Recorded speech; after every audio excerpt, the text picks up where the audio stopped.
we're sharing some thoughts and game recommendations for running a school board game club in this episode of Little Big Thumbs.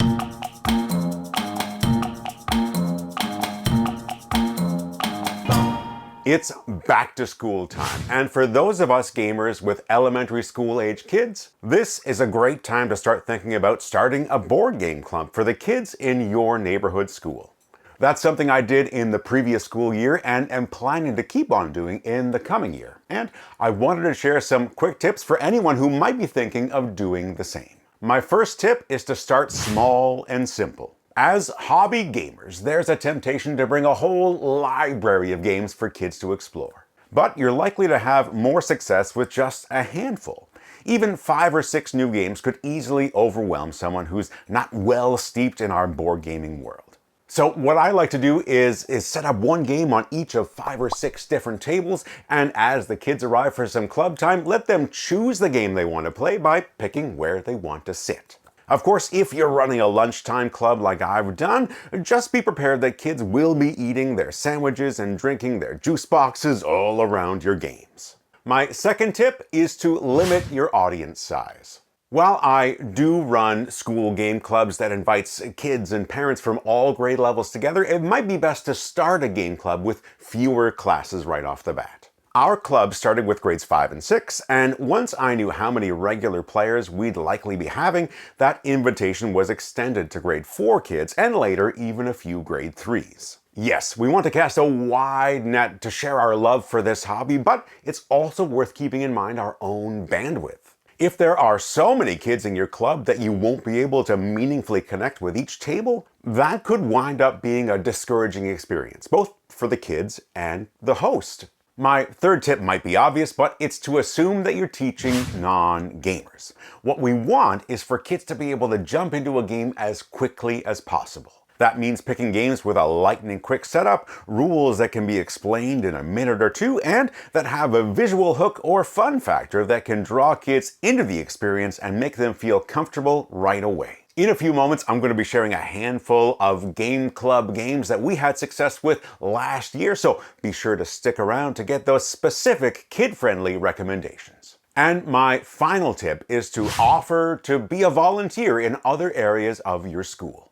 A big part of growing a community is networking, and while that's not one of my personal strengths, I do know that it's important to be invested in the people around us outside of our special interests. Public schools are always in need of volunteers, whether it be helping with playground monitoring, lending a hand with the Home and School Association, or just spreading the word about a school fundraiser. If the broader school community sees your investment in them, it's more likely that they're going to return that investment in your own projects. And those are some tips on starting a school game club. Now, I know for some that these all might be no-brainers, but I'm hopeful that someone might see this and be inspired to start a school game club in their neighborhood. Now, I did promise you some game recommendations, and those are going to come your way in just a moment.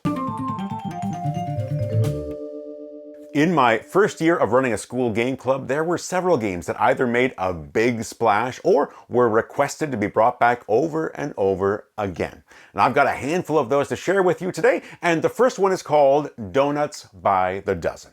Donuts by the Dozen is a sweet little game where players flip donuts to create math equations that total exactly 12. Here's the rundown of how to play.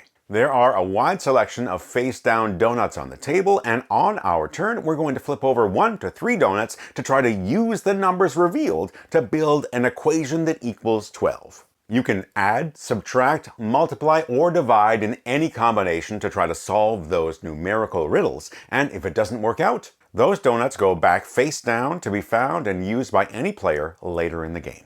And in that sense, it's just as much a memory game as it is a math game. In addition to the donuts, each player starts with their own little bee tokens. These can help complete a math problem when someone is stuck, but once they're used, those bees fly away for the rest of the game. We can balance experience levels in this game by sometimes giving one player an extra bee token at the beginning, or giving a player an extra donut flip to try to help them find their magical mathy 12. In true thematic fashion, the first player to collect 12 donuts will be the winner of the game.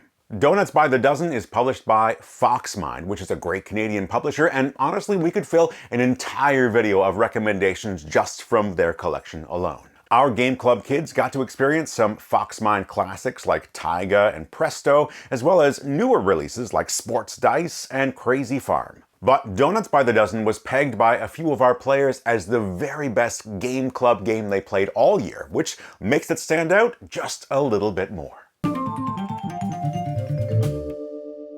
I think it's safe to say that nearly every school-age child has played a game of Duck Duck Goose. Which might be why Duck Duck What was such a big hit with our school game club. This game has a mix of card matching with some memory aspects, and it only lasts 15 to 20 minutes. In this game, we're moving around a circle of face-down cards, saying duck, duck, duck, until the active player stops and says, "What?" That flips over a card, and if that card makes a match with one of the cards in our hand, both cards are set aside as a point, and they earn themselves another turn. But if that player flips over a goose card, it causes a bit of a chase, as another player gets to butt in and take a quickie turn of their own.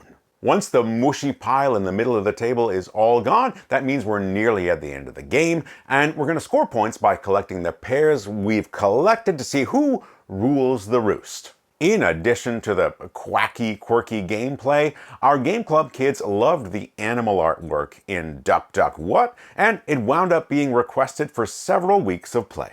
Duck Duck What is from a small independent publisher, and if you want to learn about how to find this game for yourself, make sure to check out the links in the description of this video.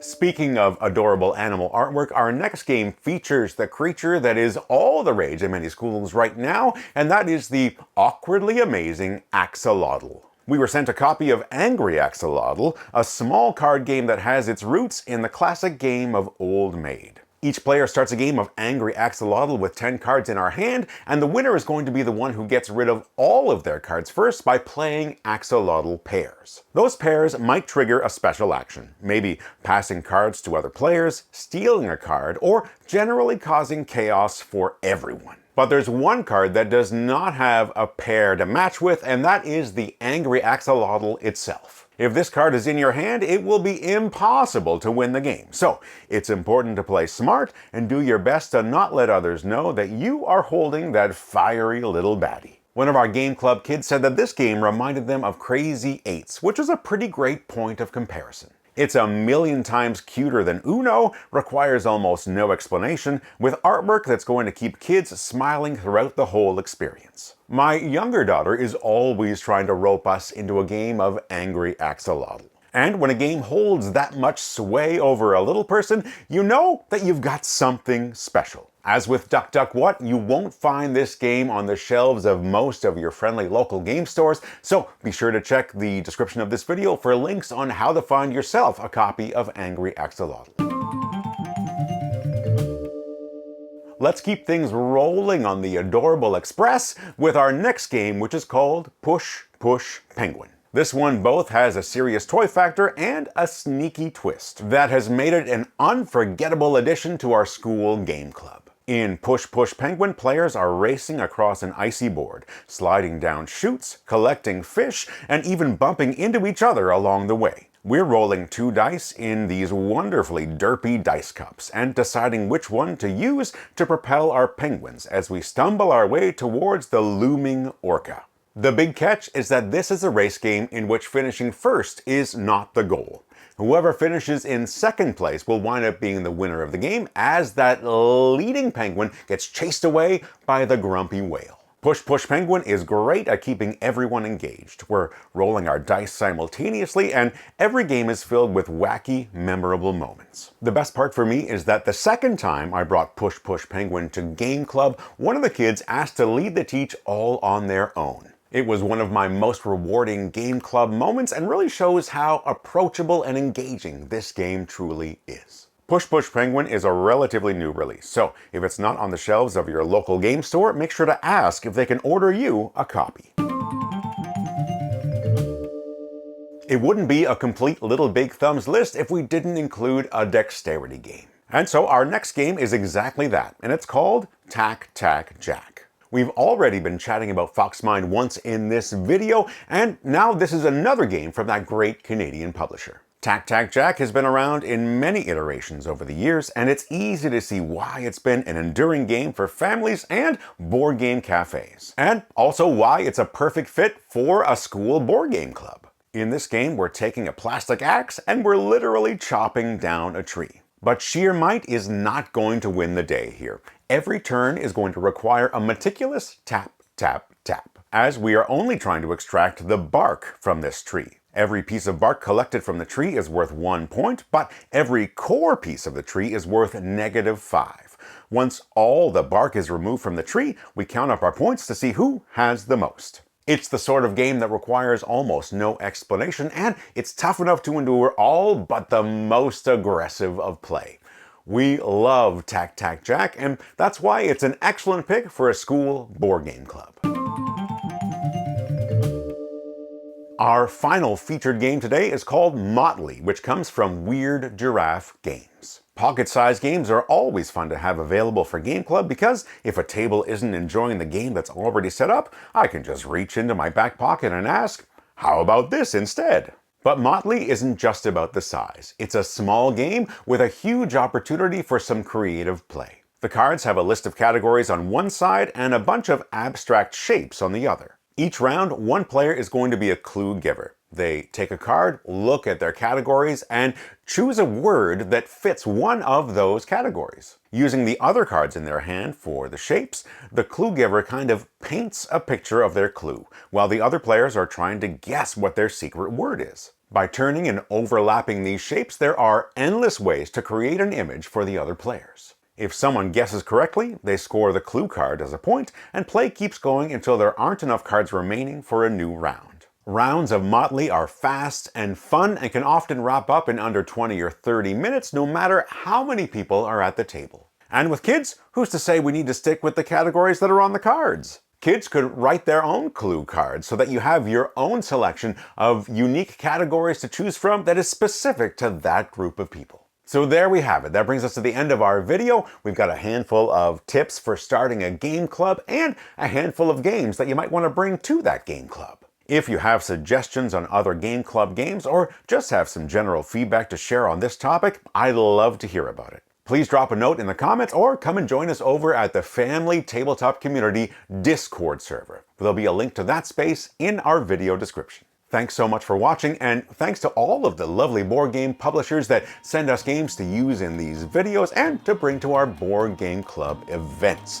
We will be back again soon, and until then, whether you've got little players or big players, make sure that you keep playing games that make your thumbs go way